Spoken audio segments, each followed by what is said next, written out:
বন্ধুরা, আমরা তো বিভিন্ন রকম তহবিল সম্পর্কে জানলাম। এবার আমাদের জানতে হবে অ্যাকচুয়ালি উৎস নির্বাচনের বিবেচ্য বিষয়সমূহ, যে আমি একটা উৎস থেকে যে অর্থ সংগ্রহ করব, সো এই কোন উৎস থেকে আমরা অর্থ নিব এটা কিন্তু আমাদের নির্বাচন করতে হবে, এবং এই নির্বাচনের ক্ষেত্রে আমাদের বিবেচ্য বিষয়গুলো আমরা এখন আলোচনা করব। সো প্রথমে আমরা দেখব হচ্ছিল আচ্ছা, সো প্রতিষ্ঠানগুলো অর্থের প্রয়োজন মিটবার জন্য বিভিন্ন উৎস থেকে তহবিল সংগ্রহ করে। উৎস নির্বাচনের ক্ষেত্রে বিভিন্ন উৎসের মধ্যে সুবিধা অসুবিধা বিচার বিশ্লেষণ করে। তহবিল সংগ্রহের খরচ, প্রতিষ্ঠানের প্রকৃতি, তহবিলের প্রয়োজনের ধরন বা উদ্দেশ্য ইত্যাদি বিবেচনা করা প্রয়োজন পড়ে। যেমন ব্যবসায়ের ধরন, এক মালিকানা ও অংশীদারি ব্যবসার ক্ষেত্রে সাধারণত নিজস্ব সঞ্চয় বা ব্যবসায় মুনাফা বা আত্মীয় স্বজন থেকে সংগৃহীত ঋণের মাধ্যমে কিন্তু তহবিল সংগ্রহ করা হয়। আর যদি এটা আমরা দেখি কোনো বড় আকারের ক্রয়ের ক্ষেত্রে হয়, তাহলে সেখানে আমরা সেক্ষেত্রে লিজিং একটি কিন্তু উপযুক্ত অর্থায়নের উৎস হিসাবে পরিগণিত হতে পারে। আবার পাবলিক লিমিটেড কোম্পানির ক্ষেত্রে এগুলো ছাড়া শেয়ার ও ডিবেঞ্চার ইস্যু করেও কিন্তু বেশিরভাগ তহবিল সংগ্রহ করা হয়। সো দেখো, যদি এক মালিকানার অংশীদারি ব্যবসায়, তাহলে আমরা কি করতে পারি? নিজস্ব সঞ্চয়, ব্যবসায় মুনাফা, আত্মীয় স্বজন থেকে সংগৃহীত ঋণ, এইসবের মাধ্যমে তহবিল সংগ্রহ করতে পারি। কিন্তু যদি আমাদের টাকার পরিমাণ একটু বেশি হয়, ইন দ্যাট কেস লিজিং কিন্তু একটা ভালো আমাদের অপশন টাকা সংগ্রহ করার জন্য।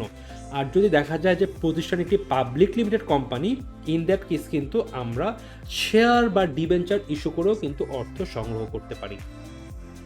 এরপরে জামানতযোগ্য সম্পত্তির অপ্রতুলতা। দেখো, কিছু কিছু যখন নতুন প্রতিষ্ঠান থাকে, ওদের হয়তো বা বড় পরিমাণের একটা ঋণ প্রয়োজন বা অর্থ প্রয়োজন, তখন কি হয়, তারা ব্যাংকের কাছে বলে, ভাই আমার টাকা প্রয়োজন, দাও। ব্যাংক কি বলে, ভাই তুমি তোমার জামানত দাও কিছু, তোমাকে যে আমি ঋণ দিব তুমি ফেরত দিবে, এর ভরসা কি? তুমি তো টাকা নিয়ে পলা যেতে পারো। তো তুমি এক কাজ করো, তোমার একটা স্থায়ী সম্পদ আমাকে বন্ধক হিসাবে দিয়ে দাও, আমরা সেই বন্ধকের এগেন্সে তোমাকে আমরা ঋণ দিব। তো দেখা যায় যখন এরকম নতুন প্রতিষ্ঠান থাকে, তখন সেক্ষেত্রে কিন্তু স্থায়ী সম্পদ জামানতের ভিত্তিতে ঋণ গ্রহণ সম্ভব হয় না, কারণ প্রতিষ্ঠানের কাছে হয়তো বা কোনো বড় ধরনের জামানত দেওয়ার জন্য কোনো সম্পত্তিই নাই। আবার কেননা প্রাথমিক অবস্থায় জামানতযোগ্য সম্পদ থাকে না। আবার নতুন কোম্পানির জন্য শেয়ার ও ডিবেঞ্চার বিক্রি করাটা অনেকটা অনিশ্চিত থাকে। সো এই অবস্থায় দেখা যায় দীর্ঘমেয়াদী তহবিল প্রয়োজন হলে লিজিংয়ের মাধ্যমে কিন্তু চাইলেই অর্থ সংগ্রহ করা যায়। এরপর আমরা একটা দেখি, যদি অর্থের প্রয়োজনের ধরন, যদি সম্পত্তি, মূল্যবান যন্ত্রপাতি বা মেশিনারিজ, জমি, দালানঘর, অর্থাৎ এগুলো কি সবগুলো কিন্তু দীর্ঘমেয়াদী বিনিয়োগ বা দীর্ঘমেয়াদী কিন্তু মূলধন প্রয়োজন ইত্যাদি ক্রয় করতে চায়, তবে তারা অবশ্যই দীর্ঘমেয়াদী উৎস ব্যবহার করবে বা এটা ব্যবহার করা ফলপ্রসূ হবে।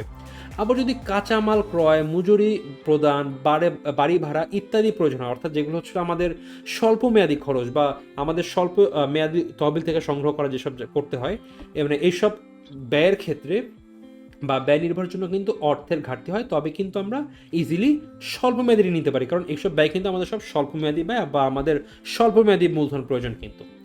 তারপর আমরা যদি আবার দেখি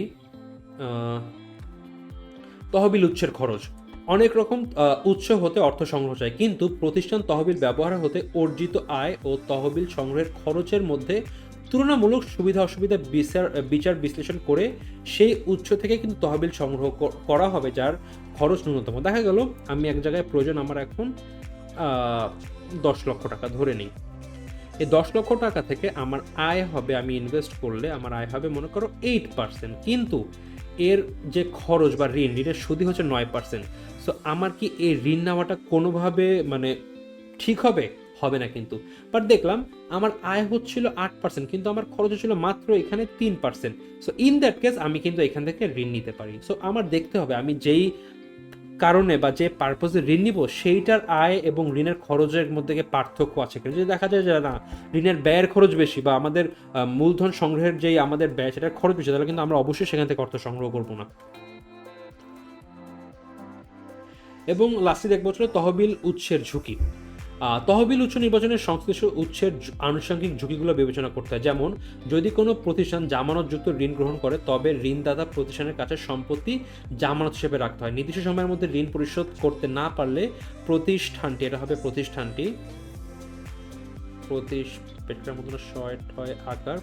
জামানতকৃত সম্পত্তি বিক্রি করে অর্থ পরিশোধ করতে বাধ্য হয়।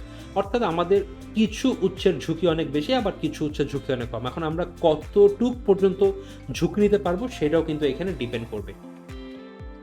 তো তো বন্ধুরা, এই ছিল ওভারঅল কিছু বিষয় যেগুলোর উপর ডিপেন্ড করে আমরা ডিসিশন নিব যে আসলে আমরা কোন উৎস থেকে অর্থ সংগ্রহ করব বা করব না। তো এই অধ্যায় আমাদের এখানে শেষ হচ্ছে। আশা করি তোমরা অধ্যায়ের টপিকগুলো বুঝতে পেরেছো। তোমাদের সাথে দেখা হবে আমাদের পরবর্তী অধ্যায়ে। সবাইকে আসসালামু আলাইকুম।